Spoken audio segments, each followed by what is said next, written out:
Hello students, welcome to another lecture of units and dimensions. अपने last lecture में अगर आपको याद हो तो हमने क्या पढ़ा था, यूनिट्स एंड डायमेंशंस का third application. That means we have learned about the use of dimensional analysis and deriving correlations. तो देखिए अपना जो टॉपिक चल रहा था वहीं से स्टार्ट करते हैं. दैट इज हमारा टॉपिक क्या चल रहा था, dimensional analysis as a tool to find correlations. Okay, ये था अपना टॉपिक. ठीक है. उसके बाद में हमने इसमें एक एग्जांपल लिया था, आपको अगर याद हो तो. एग्जांपल क्या था, काइनेटिक एनर्जी वाला. ठीक है. अब इसमें हम और की 2-3 एग्जांपल्स लेते हैं सो दैट आपको अच्छे से क्लियरली समझ में आ जाएगा. तो देखते हैं, दूसरा एग्जांपल ले लेते हैं. तो अपना कौन सा काइनेटिक एनर्जी हो गया था. चलो ठीक है. अगला एग्जांपल लेते हैं, सेकंड नंबर पे. Suppose we have given a situation here that time period of a simple pendulum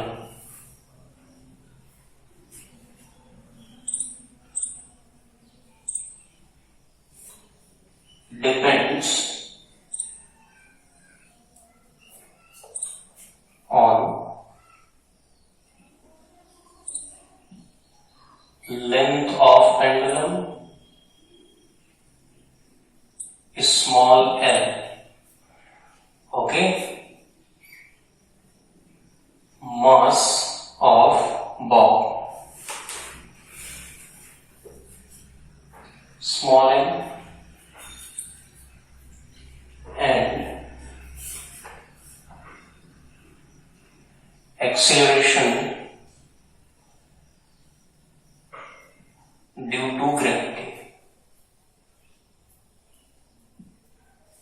that is small g at that point. So we have to develop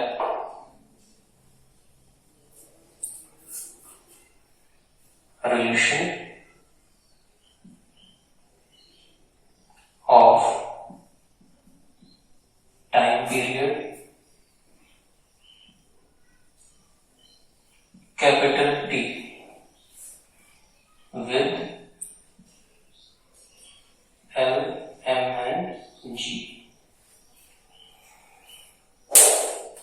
ये अपना क्वेश्चन है, इसको अच्छे से समझ लेते हैं. पहले बोला गया time period of a simple pendulum depends on length of pendulum L, mass of bob M, acceleration due to gravity small g, and we have to develop its relation.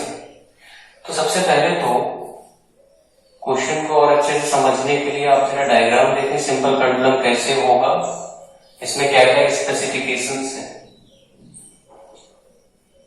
This is your simple pendulum.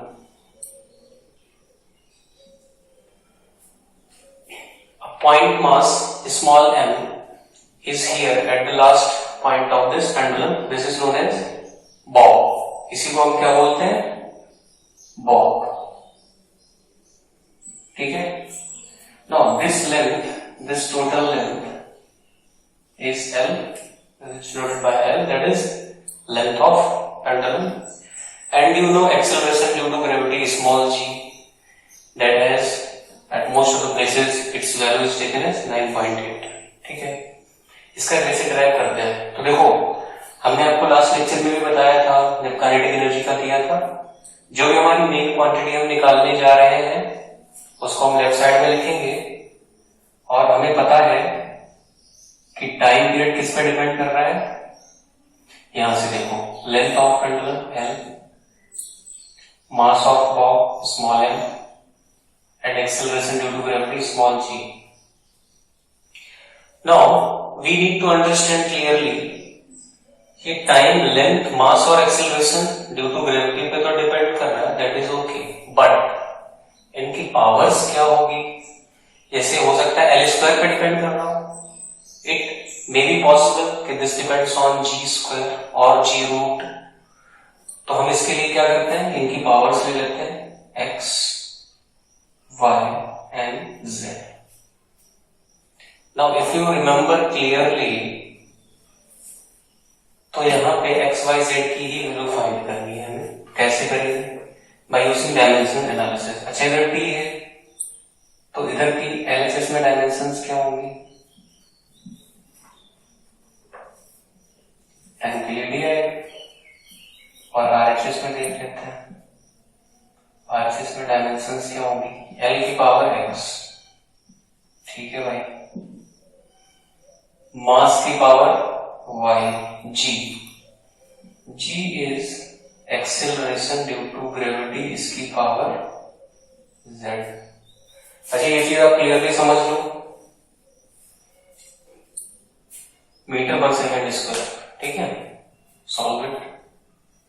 Length की power x है और यहां से z, तो यह आ जाएगा आपका x plus Z into mass m की power y into T minus 2z, ठीक है, माइनस 2z। अब ये माइनस 2z अगर आएगा यहां पे, तो आप ध्यान से देखो, ये माइनस 2z हो गया, और इधर अपना एलएचएस में क्या था? t, सिर्फ t की पावर 1 था, ठीक है। तो फिर क्या करेंगे? डायमेंशंस इक्वेट करेंगे। डायमेंशंस इक्वेट करने में पहले हम m को कंपेयर करेंगे। ना m को कंपेयर करने पे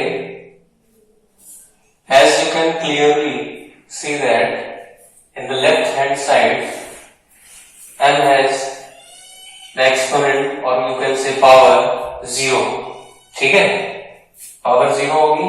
देन उसके बाद में राइट साइड में देखो क्या होगी, इधर तो m है 0, इधर क्या है y, तो we get y equal to 0, y equal to 0 मिल गया। देन l के लिए देखते हैं, ठीक है, l के लिए x प्लस जेड है, इधर कितना है 0, 0 equals to x plus Z, ठीक है। तो इसको तो यही छोड़ दो क्योंकि अभी इसके बारे में हमारे पास कोई इंफॉर्मेशन नहीं है। Now as you can see that M L हो गया। टी के लिए देखो तो लेफ्ट साइड में 1 है, राइट साइड में माइनस 2z, तो यहां से आप z की वैल्यू निकाल लोगे -12। क्लियर? आई होप आपको यहां तक क्लियर हो गया होगा। अब मैं ये स्क्रीन से क्वेश्चन हटा रहा हूं, आप इसको क्लियरली नोट कर लेना, ठीक है। स्क्रीन पॉज करके मैं इस क्वेश्चन को हटा रहा हूं फिलहाल। अब इसको हम पूरा सॉल्व कर लेते हैं, उसके बाद आपको नेक्स्ट एग्जांपल बताएंगे।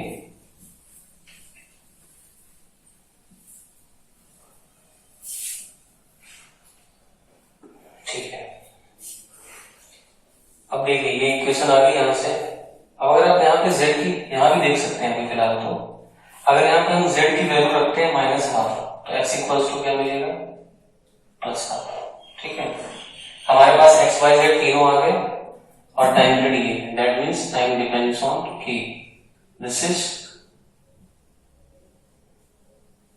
प्रोपोर्शनैलिटी कांस्टेंट, ठीक है। दिस इज प्रोपोर्शनैलिटी कांस्टेंट के, एंड एक्स वाई जेड हमारे पास आ चुका है, तो एल की पावर एक्स, एक्स कितना है? हाफ, तो एल की पावर हाफ, वाई 0 है, तो एम की पावर 0 मतलब 1 मत लिखो, कोई बात नहीं। जी की पावर जेड, जेड मीन्स -12। अच्छा इसको और अगर मॉडिफाई करके लिखो तो आप लिखोगे कि √L/g। This is final answer, ठीक है। Now if you remember the formula of time period of simple pendulum, now I hope जो स्टूडेंट्स जस्ट अभी 11th में आए हैं, ठीक है, उनको ये फॉर्मूला एग्जैक्टली नहीं पता होगा। मैं आपको इसका रियल फॉर्मूला बता देता हूं क्या होता है। टाइम पीरियड होता है सिंपल पेंडुलम का 2 pi under root L by g. ये अपना ओरिजिनल फॉर्मूला है जो कौन से चैप्टर में आएगा, एसएचएम, ठीक है। बट यहां पे आप प्रोपोर्शनलिटी कांस्टेंट सिर्फ के लिखोगे, एक्चुअल में इसकी वैल्यू 2 पाई है, but you don't know one thing clearly remember, कभी भी डायमेंशनल एनालिसिस से कोई भी फॉर्मूला डिराइव करो तो हमेशा याद रखो यहाँ पे के की वैल्यू आप नहीं रखोगे कभी भी, क्योंकि हमें यहाँ से इस एनालिसिस से, आप खुद समझो, इस एनालिसिस से क्या हमें कहीं भी पता चल रहा है कि के की क्या वैल्यू हो सकती है? नहीं पता चल रहा, तो हम सिर्फ के लिखा रहने देंगे। And what is the value of this K? You simply write it as we don't no.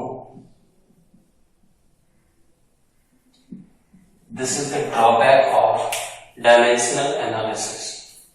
Okay, this is the drawback of dimensional analysis. So pause your screen for a second and note it down.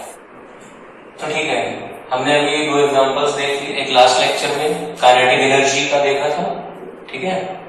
उसके बाद हमने अभी क्या देखा है, time period of simple pendulum. एक और example ले लेते हैं, third example. Suppose third example ले लेते हैं, तो पोटेंशियल एनर्जी कर लेते हैं। Suppose potential energy of a particle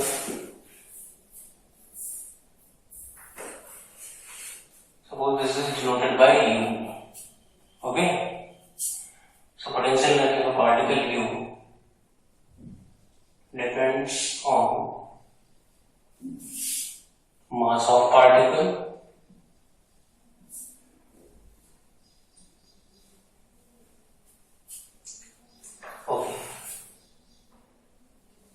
mass of particle का सिंबल लिख लो, यहाँ पे यूज करना पड़ेगा, तो ये हो गया। Acceleration due to gravity, okay, this small g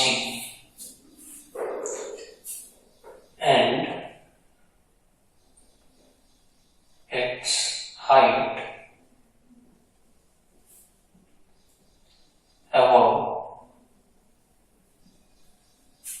the Earth's surface, that is small h। तो क्या करना है, derive a relation of u by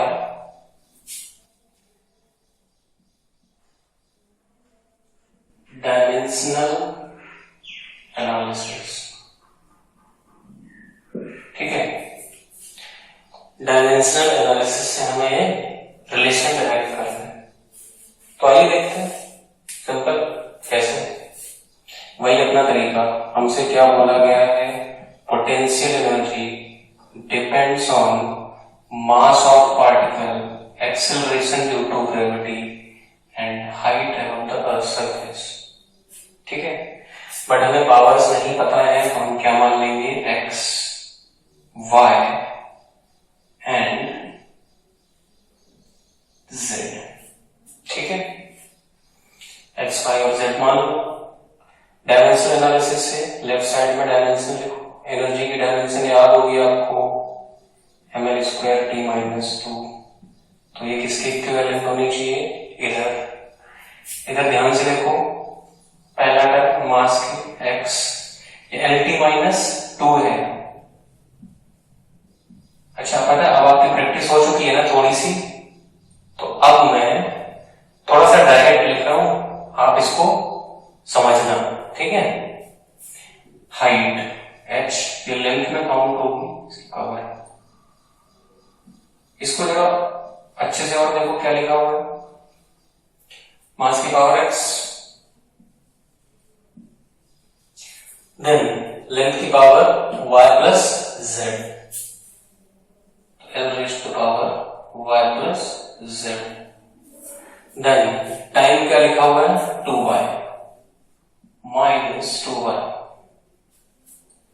Now if you compare left hand side and right hand side, you will compare from mass.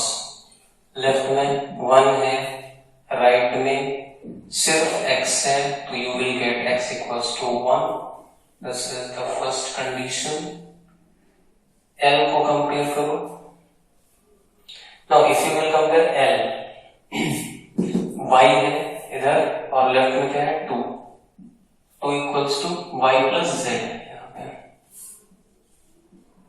This is y plus z, this equation number 2. Okay, t compare करते हैं, -2 left में मिलेगा, ठीक है, go to right, -2y minus से minus cancel, 2 से 2 cancel, y की value भी की आ जाएगी, you will get y as 1. So this is your third condition. y equals to 1 याद रखो जरा, तो z की वैल्यू क्या मिल जाएगी 1. Now we have got all the values. कौन कौन सी वैल्यूज, ये देखो आपको x मिल गया, इधर आपको y मिल गया और इधर आपको z मिल गया, ठीक है।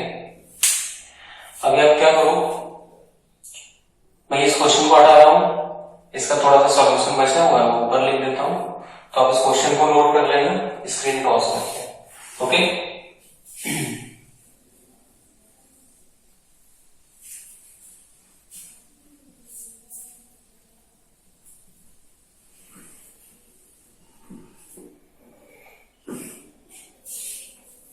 तो अगर हम यहां से देखें तो हमें u क्या मिल जाएगा, ये अपना क्या है प्रोपोर्शनैलिटी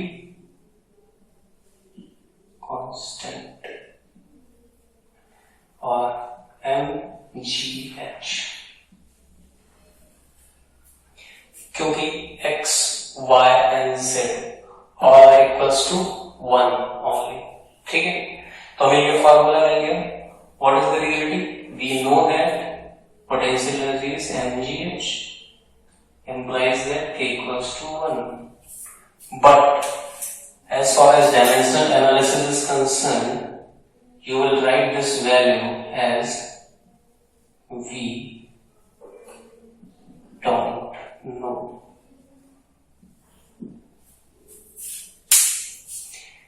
ये बहुत इंपॉर्टेंट पॉइंट है यहाँ पे. We don't know. Actually, we know K, but from other concepts or other theories. But as far as dimensional analysis is concerned, you must write we don't know this value. Because आप नीचे देखो पूरे analysis में, इस step में, इधर कहीं भी कोई भी पॉसिबिलिटी नहीं है कि आपको ये प्रोपोर्शनलिटी कांस्टेंट की वैल्यू पता चले.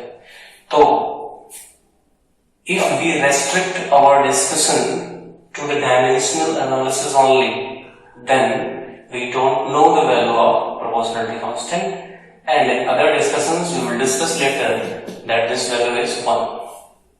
Okay, so this is all about this application of dimensional analysis, that how to derive correlations. Okay, now pause the screen and note it down.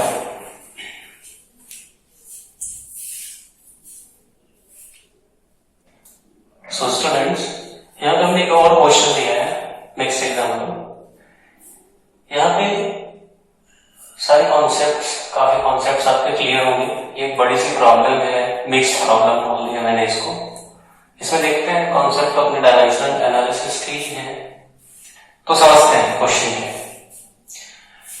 If a composite physical quantity x is defined in terms of velocity v, work done w, inertia I, length L as follows. क्या बोल रहा है? There is a composite physical quantity that is denoted by the symbol x, and it is defined by this formula. This quantity is defined by this formula. Okay, now we have to find dimensions of x. x की dimension find करनी है. After that, we have to identify the physical quantity represented by it. तो इसके लिए आपको क्या लगता है क्या करना चाहिए? सबकी अलग अलग हमें डायमेंशंस अगर पता है, ठीक है, फॉर्मूले पता है, सबके अलग अलग डायमेंशंस पता हो जाएंगे, तो हम x की डायमेंशन निकाल सकते हैं. क्लियर? तो देखते हैं. सबसे पहले तो आपको सारी डायमेंशंस लिखनी है, जैसे कि मोमेंट ऑफ इनर्शिया. इसका फॉर्मूला होता है mr², तो डायमेंशन हो जाएगी ml². ठीक है. फोर्स का आपको पता ही है, mlt-2. फोर्स के बाद वेलोसिटी का स्क्वायर है, ध्यान रखो. ठीक है. तो L² t-2. अब जरा ध्यान देखना, ये मैं थोड़ा सा डायरेक्ट लिख रहा हूं. ठीक है. आई होप कि अब तक के लेक्चर्स में जितना आपने पढ़ा है इससे पहले, उससे आप यहां तक तो कर ही लोगे. ठीक है. v² हो गया, w work done, that is ml² t-2, and other quantity we have length का square, that is equals to again l². ठीक है. यहां तक हमें सब पता चल गया. तो अब हम क्या करेंगे, x का निकाल लेते हैं. ठीक है. इन्हीं सबको रख देते हैं. तो ठीक है, मैं क्वेश्चंस को मिटा रहा हूं यहाँ पे. क्वेश्चन को आप नोट करो, इसको स्क्रीन पॉज करके देखते हैं क्या आता है. ये फॉर्मूला यहाँ पे लिखा रहने देते हैं, सो दैट कि यहां से हम रेफरेंस ले सकें अपना. ठीक है. देखते हैं क्या रिप्रेजेंट कर रहा है ये x. मोमेंट ऑफ इनर्शिया की डायमेंशन लिखो जरा, ml². ठीक है. फोर्स की डायमेंशन mlt-2. ओके.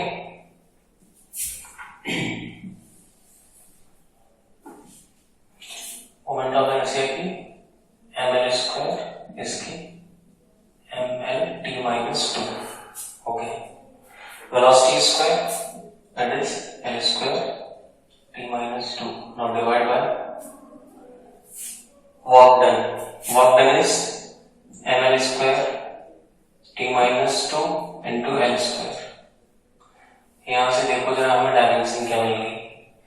एक MCM L² से L² t⁻², इस L² से ये L² हो जाएगा. यहां पे देखो क्या बचा ऊपर, ml t-2. What is this? This is force. So we have got the dimensions. Okay, this is ml t-2. These are the dimensions. And next is identify the physical quantity represented by it. So what physical quantity is represented by it? This is force. ठीक है. Because हमें पता है force की dimensions क्या होती है, ml t-2. So this is force. So pause the screen for a second and note it down. So students, जैसे कि हमने अभी एग्जांपल देखा था, तो हमारी क्वांटिटी क्या है, x, and that is x क्या रिप्रेजेंट कर रहा है. पहले हमने इसकी डायमेंशंस निकाली थी, ml t-2. ओके. तो ये क्या रिप्रेजेंट कर रहा था, फोर्स. ठीक है. अब ये एक बात समझ लो, हमें सिर्फ क्या पता है, डायमेंशन. फोर्स के बारे में तो हमें कोई डिस्कशन ही नहीं किया गया है. सिर्फ डायमेंशन से हम बोल सकते हैं ये फोर्स है. अगर इसकी डायमेंशन कुछ ऐसी आ गई जो एक से ज्यादा चीजों की हो सकती है, मान लो अगर हमारा आंसर आता टॉर्क की डायमेंशन में, that is ml² L square T minus 2। तो ये टॉर्क भी हो सकता है, एनर्जी भी हो सकता है। तो ये तो डिफरेंट डिफरेंट क्वांटिटीज है ना, ठीक है, बट इनकी डायमेंशंस क्या है, सेम। तो फॉर द टाइम बीइंग अगर हम कंसिडर करें कि सपोज अगर हमारा कुछ आंसर इस टाइप से आ जाता तो remember that in that particular case physical quantity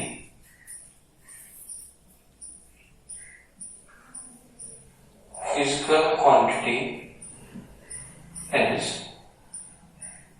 not exactly fixed, ठीक है। We cannot say कि फिजिकल क्वांटिटी फिक्स्ड है, यही आएगी, क्योंकि हमें पहले क्या पता चला है, डायमेंशन, ठीक है। बताइए क्या हो सकता है, मास एंड एक्सेलरेशन तो हो ही गया ना, और कोई भी क्वांटिटी जिसकी डायमेंशन ये मैच कर जाए, ठीक है, तो आप बोल सकते हो वो फिजिकल क्वांटिटी है। कहने का सिर्फ इतना मतलब है कि जब आप डायमेंशन से फिजिकल क्वांटिटी पता करोगे तो physical quantity you can not say this is fixed, okay. So I think इस मिक्स्ड प्रॉब्लम से थोड़ी सी अच्छी अंडरस्टैंडिंग डेवलप हो गई होगी। तो फॉर द टाइम भी आप इसको नोट कर सकते हैं, this is important point, physical quantity is not exactly fixed. Condition is कि अगर हम डायमेंशन से फिजिकल क्वांटिटी की तरफ जाएंगे तो, ठीक है। So pause the screen for a second and note it down, and this is all for today. We will meet in next lecture very soon. Thank you very much.